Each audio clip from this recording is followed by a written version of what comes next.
বিসমিল্লাহির রহমানির রহিম। আসসালামু আলাইকুম।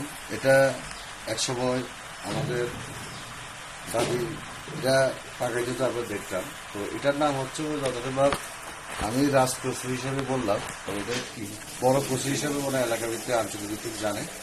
তো আমি এটা রেসিপি বানাবো ইনশাল্লাহ। এখনকার অনেক বউরা তো জানে না। তো ইনশাল্লাহ আমি আপনাদের সামনে এই রাজকচু কীভাবে কাটতে হয়, কীভাবে চামড়া ফেলতে হয়, এগুলো আপনাদের সামনে ধরে উঠাবো। এই তো এখন আমি রাজকচুর খন্ড খন্ড পিস করে এই আঁশগুলো ফেলছি। আঁশগুলো ফেলে দেওয়ার পরে এভাবে ফেলে দিলে তাহলে আঁশ থাকবে না। তো এখন এগুলা আমাদের দাদিরা দেখতাম, তো আমাদেরকে খুব মিষ্টি খুব লাগতো। এইভাবে কাটলাম, কাটার পরে ইনশাল্লাহ দেখলেন সবগুলো আমরা আবার ধুইতে হবে। এগুলো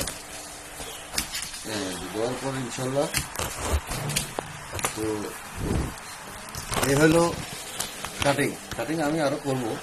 তো আপাতত এগুলো কাটছি। তো ইনশাল্লাহ এরপরে এগুলো ধুইব, পরিষ্কার করব। পরিষ্কার করার পরে বড় একটা পাতিলে আপনার আগুন দিয়ে এগুলাকে সিদ্ধ করবো। সিদ্ধ করার পরে কিছু কিছু নিয়ে আমি এগুলাকে এভাবে রাখি মানে সিদ্ধ হওয়ার পরে আর কি, হালকা সিদ্ধ, বেশি সিদ্ধ না, হালকা সিদ্ধ হওয়ার পরে একটা ঝাঁঝুরে রাখার পরে পানিটা চলে গেল। যাওয়ার পরে ইনশাল্লাহ এটা আমরা ব্লেন্ডার করে ফেলবো। ব্লেন্ডার করে ফ্রিজে রেখে দেবো।